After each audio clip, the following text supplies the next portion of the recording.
In 2006, Indra Nooyi became CEO of PepsiCo, a company built on sugary drinks and snacks.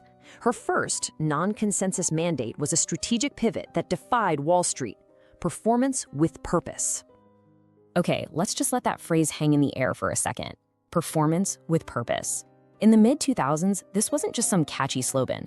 This was a direct challenge to the way things were done. You have to remember, this was the era of shareholder first, where all that mattered was the next quarter's earnings report. So for the CEO of PepsiCo, of all companies, to stand up and say that purpose was just as important as performance, to a lot of people on Wall Street, that sounded crazy. It was basically heresy. So let's be super clear about just how audacious this was. Nooyi was standing up in front of analysts, her board, her own team, people trained to think only about profit, and telling them that the company's future was tied to the well-being of the entire planet. She was arguing that things like customer health and sustainable resources weren't just nice to have. No, she was saying they were essential for long-term survival and success. This wasn't a little PR campaign. She was betting the entire company on this one big idea. It was a massive gamble that went against everything corporate America believed at the time. So the big questions are, how did she pull this off? And maybe even more important, why? That's what we're going to decode in this explainer. We're going to look at her defiant pivot, dig into the personal story that shaped her, define what the Nooyi Code actually is, see how she turned empathy into a real system, and finally explore the legacy she left behind and what it all means for us today. All right, so let's jump right into that central problem she was facing. When Nooyi took the job, PepsiCo was the king of indulgence. Its money came from products that we all love, but, aren't exactly health food. So this idea of putting health and sustainability right at the center of the business model, it seemed like a terrible idea to a lot of people. But here's the thing. Nooyi was seeing a future that almost nobody else was. She saw a massive shift coming. She just got it. She understood that a business that relies on things like water to make its drinks and sells to people who are getting more and more health conscious, well, that kind of business is fragile. Ignoring that reality just wasn't an option if you wanted to be around for the long haul. This wasn't about looking good. It was about building what some people call an anti-fragile company. That's a business that doesn't just survive shocks, like new regulations or resource shortages. It actually gets stronger from them. So performance with purpose wasn't some soft, fluffy idea. It was a hardcore business strategy designed for long-term dominance.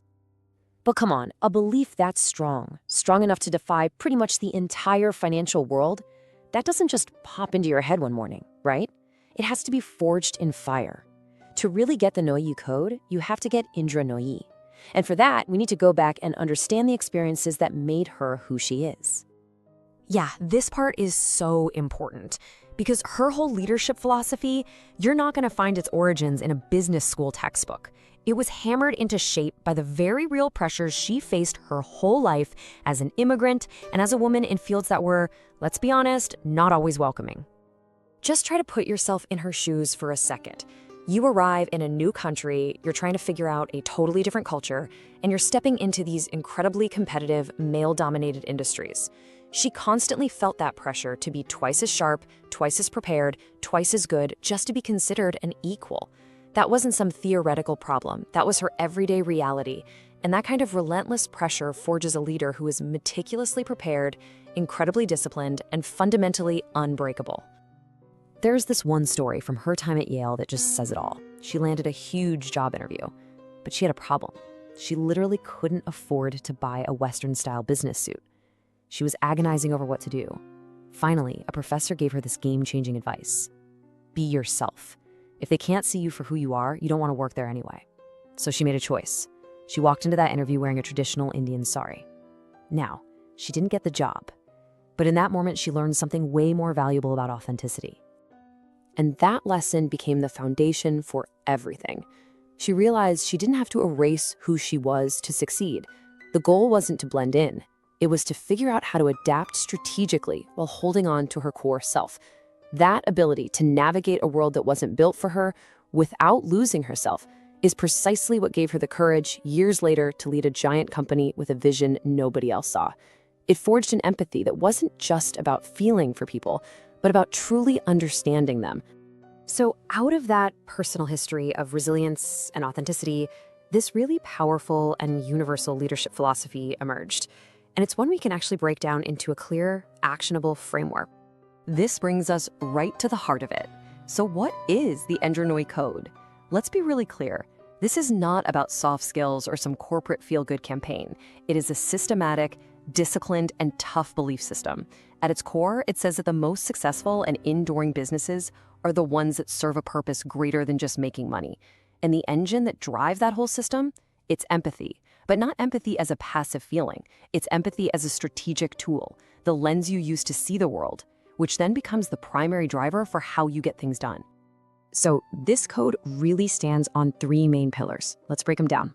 First, there's the strategy itself, performance with purpose. This meant making some really tough choices, like shifting money away from old school snacks to develop healthier options, even if it meant a short-term hit to profits. Second, there's the decision-making tool, the empathy filter. This was a mental model she demanded from all her leaders. Before any big decision, you had to stop and look at it from every angle, from a farmer in India to a factory worker to a parent in the grocery store. And third, you've got the cultural piece, the leaving something behind mandate. This was her deep commitment to mentorship, to making sure the next generation of leaders was even stronger than the last. But look, a philosophy is totally useless if it's just words on a wall, right? And this is where Nooyi's genius really kicks in. She didn't just talk about purpose, she built it into the machinery of the company. She turned empathy from an abstract idea into something real and measurable. This is probably the most crucial takeaway for anyone wanting to learn from her. She knew that for performance with purpose to be real, it had to be part of the DNA of PepsiCo, how they operated, how leaders were judged, and yeah, how they got paid. It had to be just as important as hitting the sales numbers. And that brings us to system number one, actually integrating these metrics.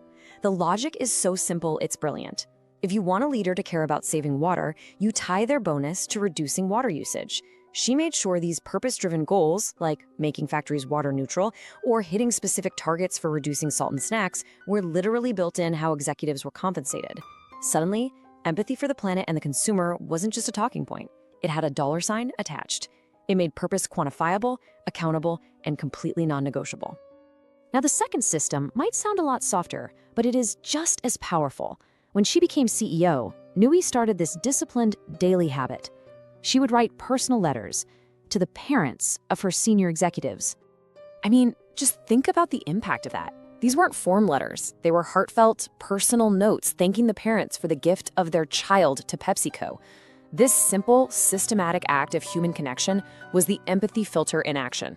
It sent a massive signal to her entire leadership team. You are more than just an employee here. You are a whole person with a family and a story. The result was a kind of fierce, loyal commitment that you just can't buy. It injected real humanity into a giant corporate machine. So what was the result of all of this? The defiant pivot, the personal conviction, the clear philosophy, and these practical systems. What did it all add up to? Well, it added up to a complete redefinition of what success even looks like for a modern company. This slide just nails the contrast between the old way of thinking and the Nooyi model. She shifted the focus from a short-term, what have you done for me lately mindset, to a long-term, resilient one. She moved the entire conversation from just shareholder profits to what we now call stakeholder capitalism, where everyone matters. And crucially, instead of just reacting to public pressure, she made a proactive social mission the very engine of the company's growth. And the numbers, they backed her up. During her 12 years as CEO, PepsiCo's revenues grew by 80%. Her legacy is the ultimate proof. She proved, beyond a doubt, that a company can do well by doing good. She showed that stakeholder capitalism isn't a compromise, it's a competitive advantage. The Nooyi Code, this fusion of empathy and execution, became the blueprint for how to build a brand that can survive any storm and thrive for generations to come. So, as we wrap all this up, what should you take away from it? The story of Indra Nooyi isn't just some business case study. It's a really profound lesson in leadership and intentionality that all of us can apply in our own lives. Here's how you can start. First, adopt that performance with purpose mindset. Ask yourself, what's the purpose of my work beyond just the task in front of me? Second, consciously use the empathy filter. Before you make a key decision, just pause for a second and ask, how does this affect my team, my customers, my community? And finally, take the time to align your own personal or professional mission with a purpose that you genuinely find meaningful. In the end, Indra Nooyi built her legacy on the truth that business can and should be a force for good, not just for profit. The Indra Nooyi Code shows us how personal conviction can be transformed into a systematic blueprint for leadership, one where empathy is what drives execution. And it's a blueprint built on one immutable rule: your greatest asset is your long-term commitment to purpose.